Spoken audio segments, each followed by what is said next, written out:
Hello. Çok ya şu ses.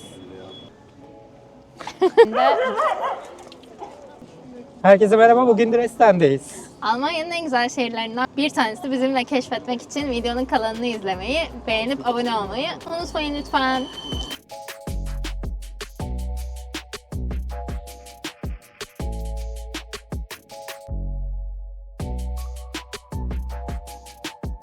Neustadt bölgesine geldik. İlk önce şehri buradan gezmeye başlayacağız. Niye böyle yaptık? Çünkü trenimiz buraya geliyordu ilk. Neu yeni demek. Yeni şehir anlamına geliyor ama aslında yeni yapılmış değil, eski. Sadece Altstadt yani eski şehirden daha yeni olduğu için. Nasıl? Alternatif getto bir havası var buranın. Hebedas. Gelirseniz en meşhur barlardan biri. Buraları gezmek için Nisan'ı bekledin, yine yağmuru buldun. Bu hafta tatil dedik, güzel olur hava dedik ama maalesef ki 19 Nisan'da havamız hala bahara dönmedi. Almanya'ya gelecekler de bunu aklında bulundursun. Yine bir gün geçmiyor ki Almanya'da dürüm kebap görmeyelim. Kunsthof Pasaj'dayız. Burası Dresden'in en popüler turistik yerlerinden bir tanesi. Avluya girdiğiniz zaman bütün binaların üzerinde değişik süslemeler görüyorsunuz. Tasarımcılar, mimarlar tarafından yapılmış. Arkamızda görmüş olduğunuz binada da borular var. Şiddetli yağmur yağdığı zaman bu borulardan akan sular bir müzikal sesi çıkarıyor. Ama biz şu anda çok yağmur olmadığı için duyamıyoruz. Her bir binada da farklı grafiti sanatı var. Ben o açıdan burayı biraz Krakow'a benzettim, Polonya'da. Zaten buraya çok yakın. Krakow videomuzu da izlemediyseniz. Pasajın ilerisinde de Alaun Park dedikleri bir yer var. Muhtemelen köpeklerini genelde gezdirmeye gelenler burayı kullanıyor.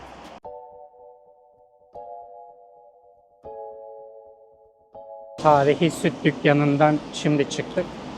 İçerisi gerçekten çok sanatsaldı. Dünyanın en güzel sütçüsü olarak geçiyor. Guinness seçmiş. Bardak bardak herkes süt içiyordu içeride. 19. yüzyıldan beri süt ve peynir ürünleri satan tarihi bir dükkan.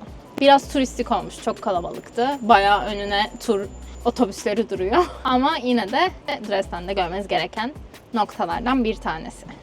Neustadt'tan Altstadt'a doğru gidiyoruz. Burası da böyle sağlı sollu dükkanlar ve yürüyüş yolu.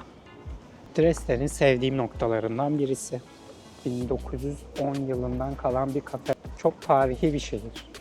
Golden Rider yani altın sürücü olarak geçen bu heykel Kral Augustus'un heykeli.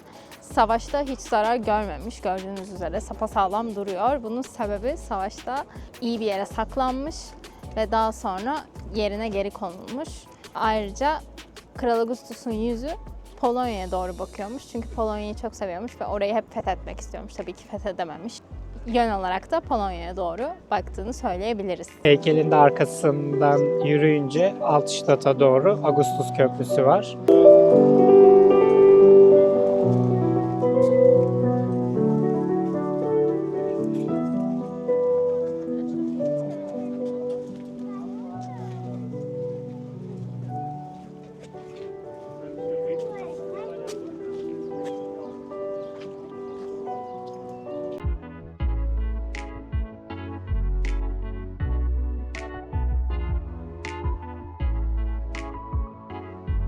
Tahmin ettiğimden daha turistik bir yermiş burası gerçekten. Şu anda Schlossplatz'ı görüyorsunuz. Neustadt'tan bu köprü üzerinden geldik. Schlossplatz'a çıktık. Şimdi terasa çıktık. Watergarden. Ataşehir.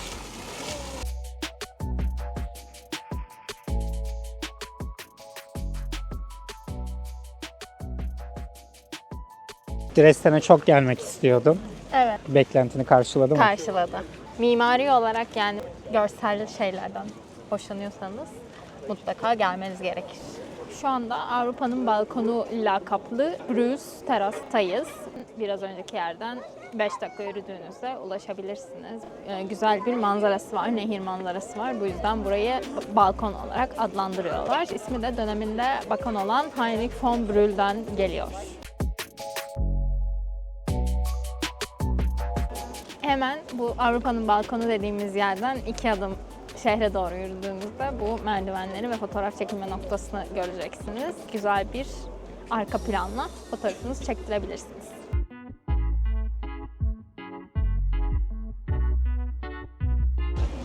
Dresden 2. Dünya Savaşı'nda en çok bombalanan şehirlerden bir tanesi. Bu yüzden de şehrin neredeyse tamamına yakını yıkılmış zamanında. Ve bu kilise de onlardan bir tanesi, Frauenkirche. 50 yıl boyunca kalıntıları kaldırılmamış, anıt olarak sergilenmiş, savaşın kalıntıları olarak insanlara ibret olsun diye. 1994'te tekrar yenilenmiş, şu anki gördüğümüz haline gelmiş. Siyah olan tuğlalar eski kalıntılarından, savaştan önceki halinden, beyaz olanlarsa yenilenmiş hali olarak nitelendirilebilir. Kilisenin içine girmek isterseniz bedava, normal ziyaret edebiliyorsunuz. Fakat bugün bu hafta dini bayram olduğu için sanırım, aynı zamanda da turistik bir bölge, inanılmaz bir sıra var, hala devam ediyor bakın.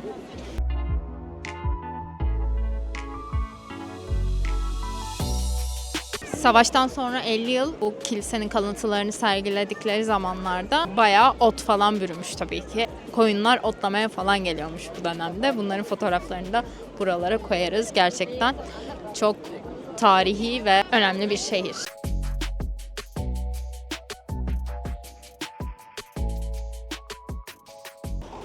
Albertinum Müzesi. Burası eski silah cephaneliymiş. Şu anda da müze. Girmek isterseniz, gezmek isterseniz değişik bir deneyim olabilir.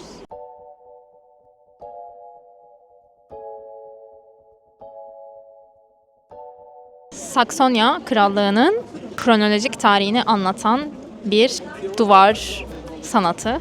102 metre uzunluğunda 23.000 porselen parçadan oluşuyor ve dünyanın en büyük porselen anıtı. Saksonya yöneticisi olan Wettin Hanedanlığı'nı onurlandırmak için yapılmış tarihi bir anlatım. Gerçekten çok etkileyici.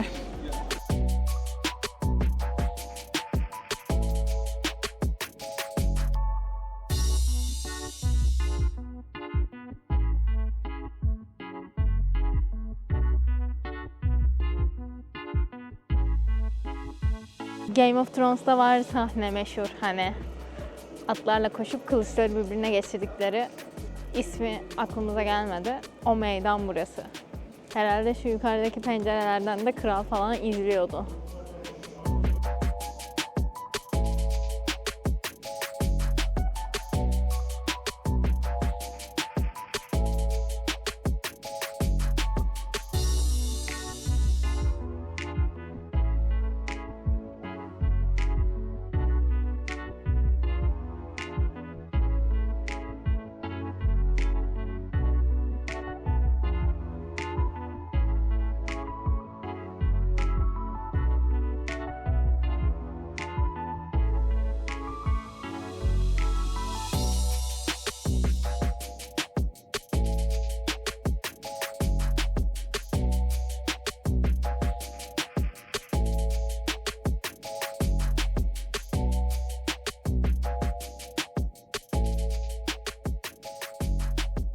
Bir Almanya klasiğiyle karşınızdayız. Yine çok turistik ve popüler, tarihi bir, ne diyeyim buraya, müze ve aynı zamanda bahçesi. Saray.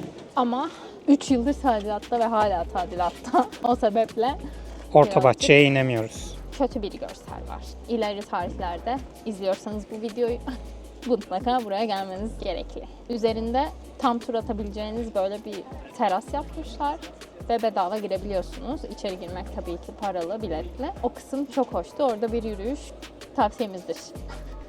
Dresden videomuzun sonuna geldik.